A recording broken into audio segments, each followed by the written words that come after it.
La Biblia nos cuenta la historia de Abraham, el hombre que llegó a ser el patriarca de Israel.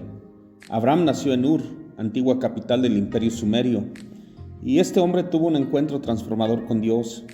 Dios en su sabiduría le llama diciéndole: vete de tu tierra y de tu parentela, de la casa de tu padre, a la tierra que te mostraré. Y haré de ti una nación grande, y te bendeciré y engrandeceré tu nombre, y serás bendición.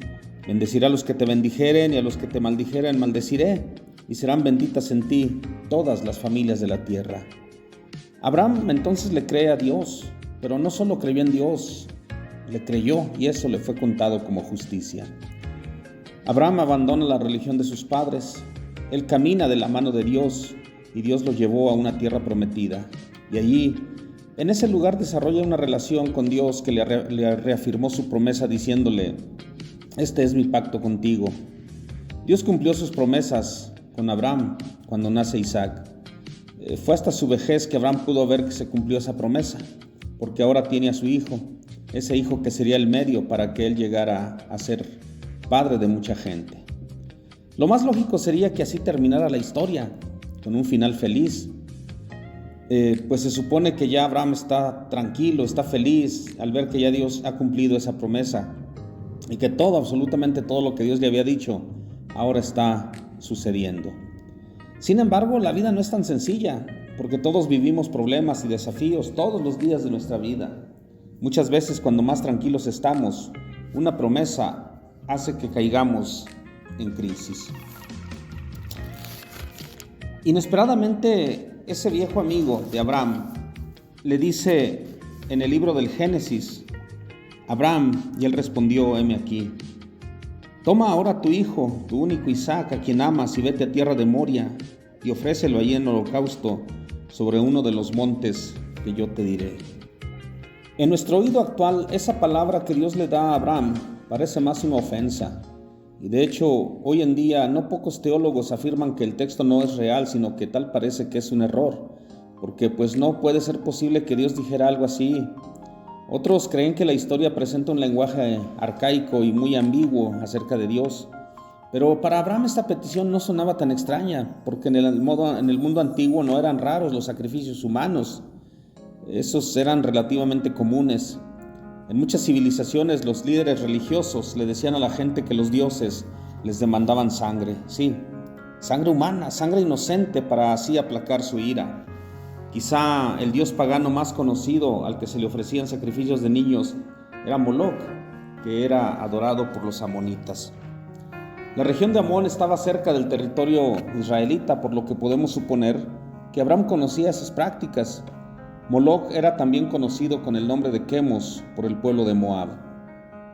El culto a Moloch o Quemos incluía sacrificios humanos, principalmente el sacrificio del primer hijo varón, al que debían arrojar a los brazos del ídolo donde ardía un fuego intenso. El Antiguo Testamento advierte al pueblo de Israel que ese culto era muy peligroso. Podríamos pensar que todo eso es una locura, porque nadie sacrificaría a su hijo. Sin embargo, la Biblia dice que hasta un rey de Israel llamado Acaz hizo pasar a un hijo suyo por fuego. Eso se encuentra en 2 de Reyes 16:3. Y según las costumbres de los pueblos, de esos pueblos que Dios echó de delante de ellos por abominables. Por esas costumbres es que Abraham pensó que su Dios le pide ahora lo mismo que pedían otros dioses, o sea, un sacrificio humano. Abraham obedece la voz divina y camina hasta el monte Moria, que de acuerdo a la tradición se ubica donde hoy está Jerusalén. De hecho, es el mismo monte donde se estableció el templo de Jerusalén. Ese era el lugar perfecto para ofrecerle sacrificios a Dios. Y Abraham lleva todo lo necesario para el sacrificio: la leña, el cuchillo, y a Isaac su hijo, que iba a ser el sacrificado. Cuando llegan al monte, Abraham le manda a su sirviente que se quede en la falda del monte. Sube al monte con su hijo y le dice: volveremos después. Su hijo, quien llevaba la leña en sus hombros, y en el camino le pregunta a su padre, dice: tomó Abraham leña del holocausto y la puso sobre Isaac su hijo.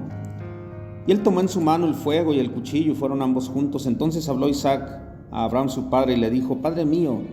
Y él respondió: heme aquí, mi hijo.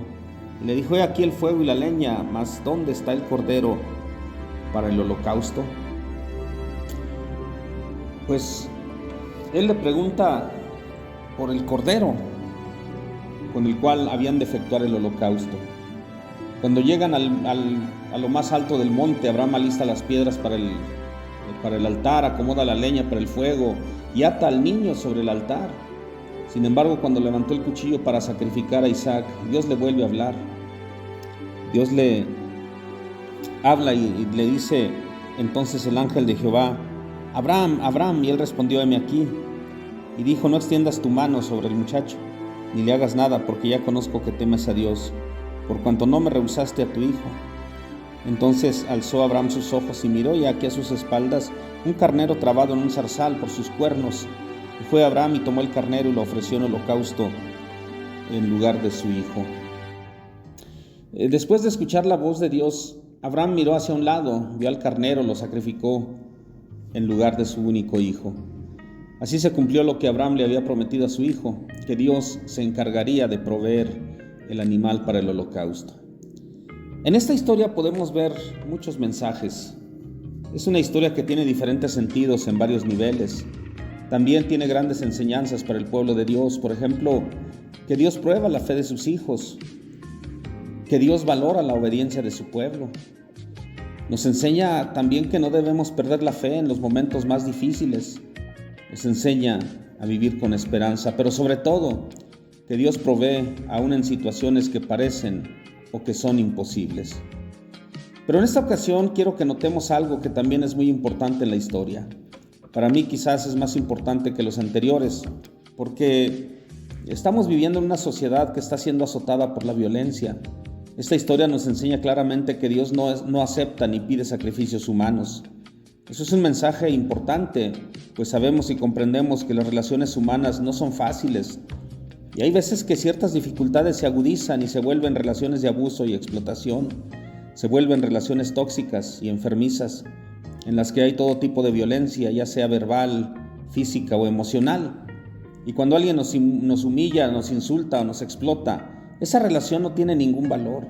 Es muy importante que entendamos y creamos que Dios no quiere que vivamos humillados, ni explotados, ni victimizados. Por el contrario, Dios nos ha regalado la vida para que la vivamos llenos de amor, de alegría y de esperanza. Sin embargo, son muchísimas las personas que viven tristes y culpan a Dios de ser el causante de su mal. Piensan que Dios es el autor de su sufrimiento. Ante esta situación, es imposible que volvamos a leer la historia sin entender que debemos leerla con una mente nueva, con nuevos ojos, porque es importante que sepamos cuál es el mensaje que Dios tiene en este texto para el pueblo que sufre. Dios no desea que nadie sea presa del vicio, sea alcohol, sean drogas, sea el juego, sea cualquier adicción. Dios no desea que seas víctima de violencia, sea doméstica, física, verbal o sexual. Dios no desea que bajo ninguna circunstancia nadie sea explotado por personas que dicen amarnos. Esto incluye pues a los cónyuges, a los jefes, a los amigos y aún a los mismos hijos.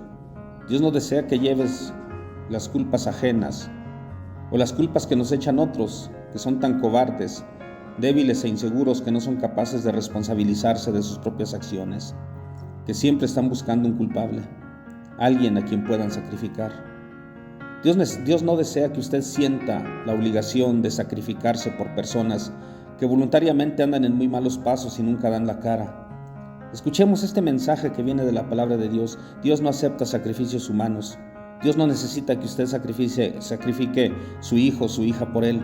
Al contrario, en vez de pedir que sacrifiquemos nuestros hijos, Él ha sacrificado al suyo por nosotros, porque de tal manera amó Dios al mundo, que ha dado a su Hijo unigénito para que todo aquel que en Él cree no se pierda, mas tenga vida eterna.